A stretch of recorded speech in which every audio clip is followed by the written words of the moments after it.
Oke, kalau novum baru itu adalah acara di TV One antara Karnelias dengan Edi Salihin.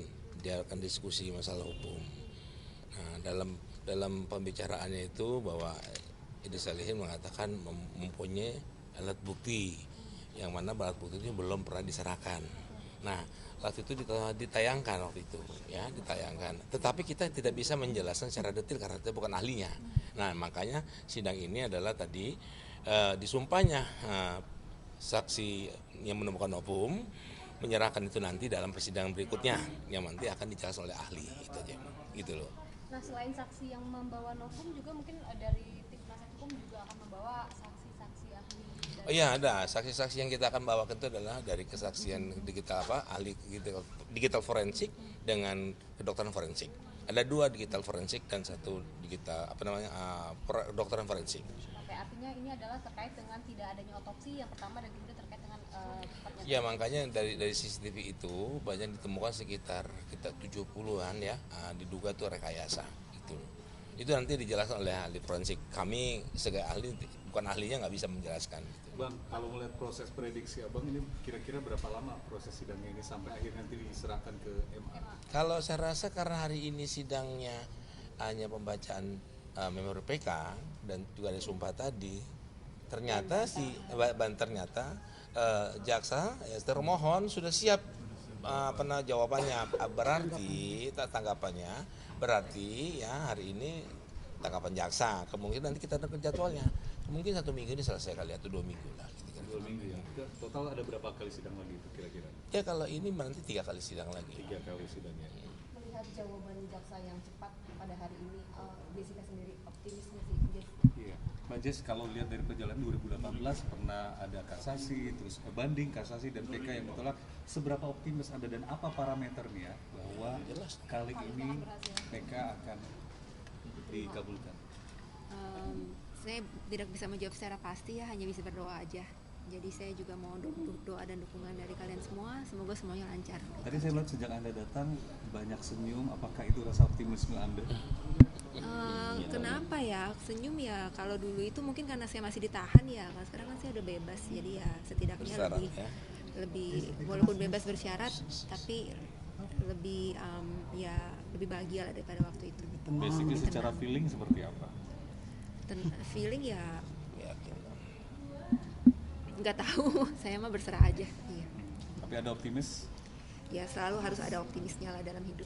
Anda juga pernah bilang kan sekecil apapun celah, kalau ada hukum bilang ada boleh untuk mengajukan gugatan seperti PK ini, Anda akan memanfaatkannya. Apakah karena hal itu juga ada optimisme besar? Ya karena pengacara saya juga semangat semua ya, jadi saya juga ikut semangat.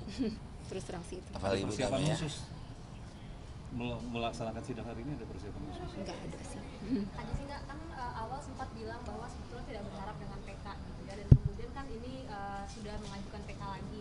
Nah, artinya kalau misalkan dari Kak Jessica sendiri sebetulnya upaya-upaya hukum seperti ini apakah memberi semangat, memberi harapan, atau bagaimana Kak? Iya, memberikan semangat dan memberikan harapan. Cuman ya ujungnya gimana, hasilnya gimana itu ya lihat aja nanti ya. Saya nggak bisa berbuat apa-apa, cuma bisa berdoa aja dan memberikan semangat kepada pengacara, itu aja. Bang, sedikit lagi soal bukti novum yang disadur dari hasil wawancara di sebuah stasiun televisi swasta. Itu Anda yakini bisa menjadi hal yang diterima nanti oleh majelis hakim untuk dikirim? Yakin itu pasti, tetapi yang bisa menjelaskan itu nanti ahli. Ya, menjelaskan ahli, karena itu kan CCTV kan, gerakan tangan, ada penaburan itu tidak terlihat, ya tidak ada. Nanti biar ahli yang menjelaskan itu. Mungkin apakah tim penasihat hukum tidak punya akses untuk mengakses CCTV yang tadi yang dikatakan sudah dipotong-potong itu ya, yang full itu? Ya gimana ya, waktu itu dalam pemeriksaannya kan kami sebagai mendampingi Jessica kan hanya mendampingi Jessica sebagai tersangka. Ya, jadi semua bukti-bukti keterangan saksi yang lain pun kita nggak tahu. Artinya kan kalau Artinya kita dapat BAP itu setelah P21, setelah persidangan, baru kita bisa kita dan yang punya bukti juga kan jaksa ya, kita nggak punya.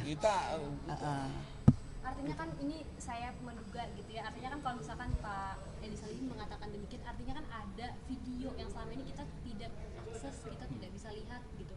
Nah, gimana kita bisa mengakses itu gitu maksud saya. Coba tahu. Yang mengaksesnya ya ini melalui mendapatkan bukti itu dari TV One, karena dia menghadirkan itu pada saat acara di TV One kan. Jadi ya barulah ini kita temukan, makanya kita jadikan menjadi novum. Juga jadi salah satu memori PK tadi yang Anda bacakan di awal, bahwa tidak ada salah satu pun pihak yang bisa membuktikan, bisa menjelaskan bahwa ada zat berbahaya di dalam minuman yang diminum oleh Mirna. Iya betul, memang nggak ada.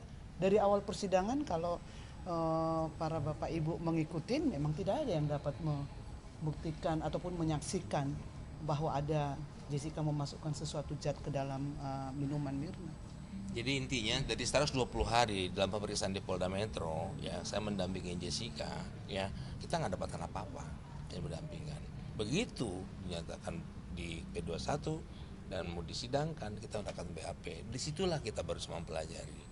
Dalam perjalanannya juga akhirnya sampai berapa bulan yang mundur ke belakang, Rismond Sianipar menemukan adanya dugaan rekayasa itu, begitu loh. Jadi memang kita nggak pegang apa-apa, memang bukti, ya, semua dipegang oleh jaksa, gitu loh. Artinya dari tim penasihat hukum meminta jaksa untuk membuka bukti-bukti yang mereka punya. Enggak, bukti sudah ada, kita pegang. Yang kita terima itu dari BAP itu, gitu loh.